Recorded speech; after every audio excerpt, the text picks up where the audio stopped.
my fiancé texted. I'm eloping with my coworker. So I crashed their wedding with proof of their lies, exposed them in front of everyone, and a year later, karma made her beg for forgiveness when her perfect life fell apart. I'm Noah. She texted me. I'm eloping with Mark. Don't call me. That sentence changed everything 3 weeks before our wedding. Her name was Alyssa. For 2 years, she had been my world. We met in Austin at a friend's 4th of July barbecue. She laughed easily and had a way of making you feel noticed. I thought I knew her. We had planned the wedding for months. Venue visits, menus, guest lists. The ring sat in a box in my drawer. She worked in marketing and mentioned a mentor at her company, Mark Dalton.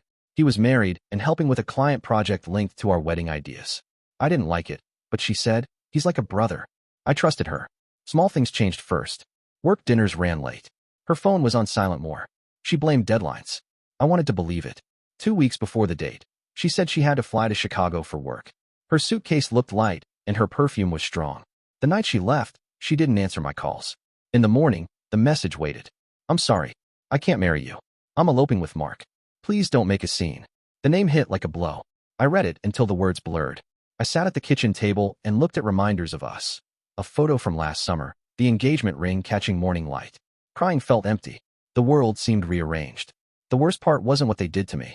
It was what they were doing to someone else. Mark's wife, Laura, was 8 months pregnant.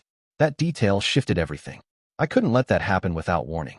I called a friend and asked for help tracking details. I messaged people who might know the resort. I didn't tell my parents. I wanted proof before acting. 3 days passed with a quiet focus. I sorted emails, scanned receipts, and built a timeline. Each find felt like confirmation. They hadn't hidden the bookings well. Either overconfidence or carelessness had left traces everywhere. Then I found a photo from the resort lobby with Alyssa and Mark together. It was the proof that hardened my resolve. A plan was formed. I wouldn't react in blind anger. I would act with purpose. I would make sure the people who mattered knew the truth before celebrating a lie. I packed a small bag and booked the next flight to Savannah. I told no one except the friend who helped and a woman I had not met, Laura. When I called her, she answered with a voice worn thin and said she needed to know. We agreed not to stage a spectacle. We wanted the truth to reach the room in a way that left no room for denial. It was an odd alliance born from betrayal, but it felt right. The plane left at dawn. I watched clouds and tried to steady myself. I had screenshots, messages, and a quiet determination. I was going to Savannah to stop a wedding built on lies. At the airport, I walked slowly, each step a decision. People around me lived ordinary lives, unaware.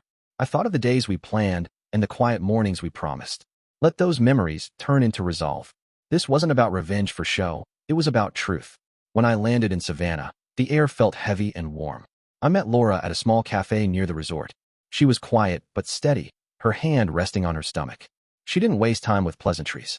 I slid my phone across the table, the texts, screenshots, and photo of Alyssa in the hotel lobby.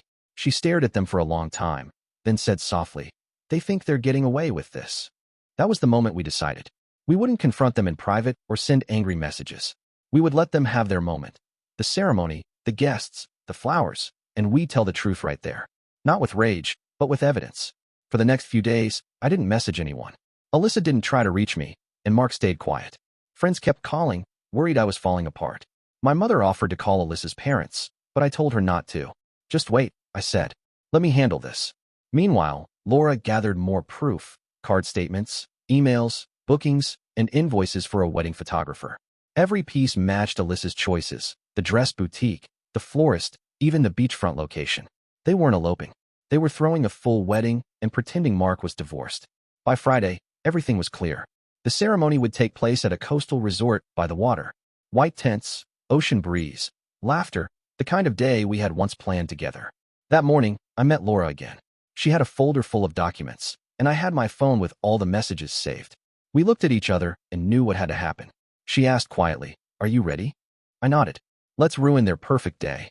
We dressed simply, clothes that wouldn't make us stand out. When we arrived, guests were already mingling. Laughter, music, the scent of flowers. It could have been beautiful if it wasn't so fake. At 3 in the afternoon, the music began. I stood near the back, watching. Alyssa walked down the aisle in a white dress, sunlight catching her hair. She looked exactly like the woman I once planned to marry. For a brief second, my heart ached. Mark waited for her at the altar, smiling as if the world belonged to him. Around them, friends clapped, people whispered kind words, and the officiant began speaking. We are gathered here today to celebrate the union of. Laura stood up. Her voice was calm, steady. Sorry to interrupt. But before anyone celebrates, I think everyone deserves to know what kind of man Mark Dalton really is. The chatter stopped. People turned toward her. Mark's face went blank, color draining. Alyssa froze mid-step. I walked forward and stood beside Laura. My phone screen glowed with the message that had ended my life with Alyssa. I'm eloping with Mark. Please don't make a scene. Laura looked around at the guests and said, while I was home, pregnant with his child, Mark was here building a second life with her. Someone in the crowd muttered, is this a joke? I said, no joke. She was supposed to marry me in 3 weeks. But she sent that text instead. Phones came out. The air turned heavy. The officiant stepped back. Mark tried to speak, but Laura raised a hand. Don't. You've said enough lies. The scene wasn't chaotic yet. It was just silence and disbelief.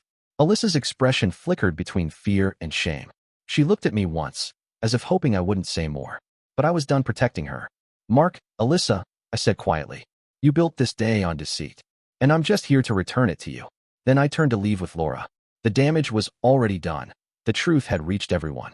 Behind us, the crowd began to murmur again. What came next would break everything wide open. As Laura and I walked away from the ceremony, the whispers behind us turned into chaos. Guests were arguing, cameras flashing, someone shouted, is this true? Alyssa's mother rushed to her, demanding answers. Mark tried to calm everyone, but his voice was shaking. He knew it was over. By the time we reached the parking lot, I could hear Alyssa calling my name, her heels clacking against the pavement. I didn't turn around until she grabbed my arm. Her face was pale, mascara streaking down her cheeks. Please, don't leave like this, she said, her voice trembling. We can talk. Talk. I laughed bitterly. About what? How did you plan a wedding with him while pretending to love me? How do you lie until the last second? Tears rolled down her face. I didn't mean for it to happen like this. I was confused. Confused? I interrupted. You weren't confused when you texted me that you were eloping. You were sure enough to ruin 2 lives at once. She looked down. Around us, people were still filming, whispering, and recording every second. I walked away, leaving her there, surrounded by the wreckage of her choices. Laura and I drove off without a word for several minutes. Then she said quietly, you did the right thing. I nodded, staring out the window. So did you. You deserve to be heard. A few weeks passed. The video from the wedding spread online. One of the guests had posted it anonymously, and it went viral. Titles like Wedding Crashed by Pregnant Wife and Ex-Fiancée flooded social media. People debated, judged, and analyzed every frame. Mark lost his job when his company found out about the scandal. Apparently, it wasn't the first time he had mixed business with personal affairs. Alyssa's reputation was shattered. Her friends stopped responding.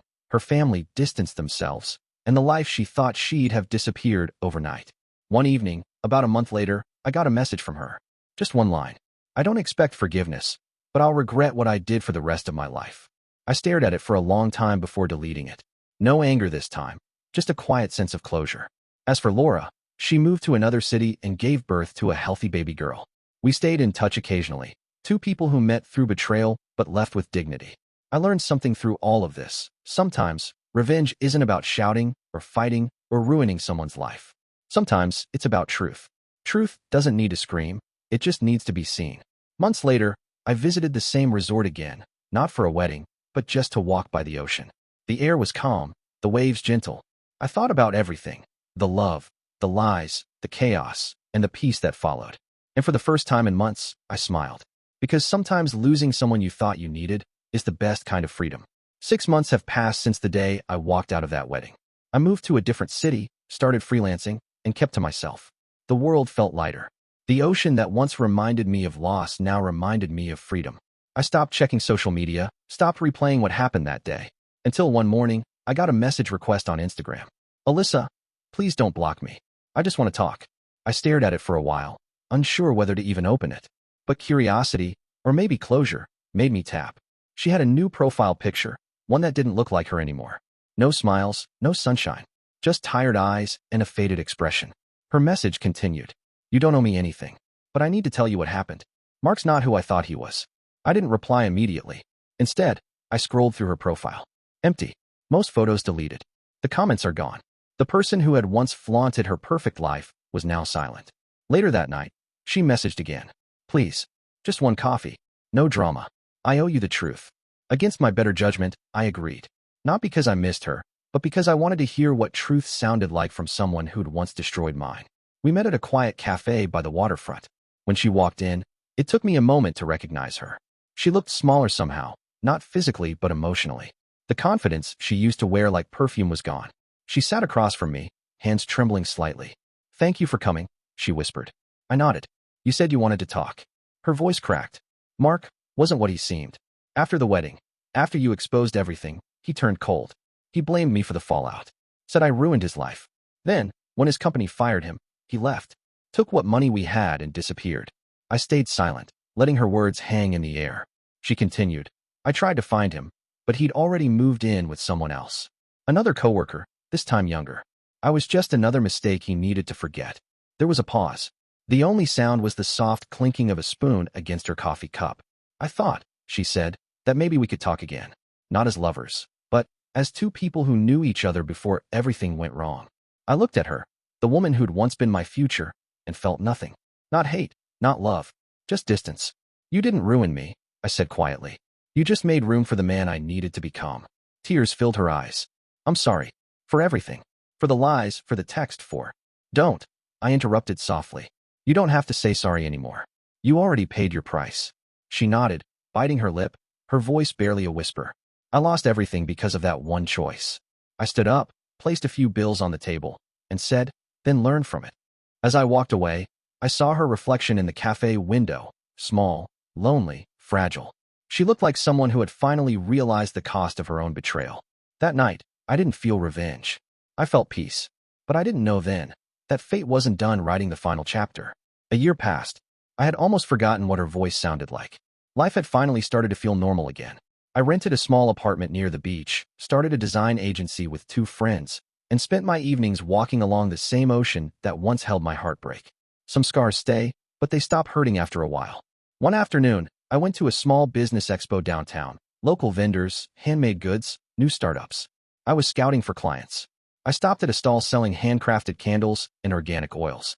The name on the sign caught my eye, Lisa and Company. For a second, I froze. There was no way.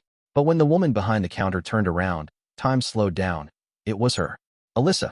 She blinked, stunned for a heartbeat, then managed a quiet, hey. She looked different again, not broken this time, but grounded. Her hands were busy arranging items, her hair tied loosely, her smile hesitant but real. I exhaled slowly. Didn't expect to see you here. Yeah, she said almost shyly. This is what I do now. Small business, nothing fancy. She paused. You look good. Better, actually. I smiled slightly. Peace does that. We talked briefly. She told me she'd started this small shop after leaving everything behind. She'd moved back with her aunt, gone to therapy, and started rebuilding from scratch. Then she said something that stayed with me. I used to think love was about possession. Now I think it's about peace. And I lost both because I didn't understand that. I nodded, not out of pity, but understanding. We had both changed. Her downfall wasn't karma in the dramatic sense. It was quiet, internal, human. Before I left, she handed me a candle. It's on the house, she said with a faint smile. For closure. I took it, thanked her, and walked away. That night, I lit the candle while sitting by my window. The scent was calm, with notes of lavender and sea salt. On the label, in her handwriting, were the words, "Peace is the prettiest revenge." I stared at the flame, realizing something profound. Revenge had never really been about destroying her life. It was about reclaiming mine. Somewhere out there, Alyssa was learning to forgive herself. And somewhere inside me, I finally did too. When people ask me now if I ever miss her, I smile and say, no, I don't miss her. I remember her as the lesson I needed to learn. And in that quiet glow, the story of betrayal, pain, and redemption came to an end. Not with hate, not with rage, but with something far stronger.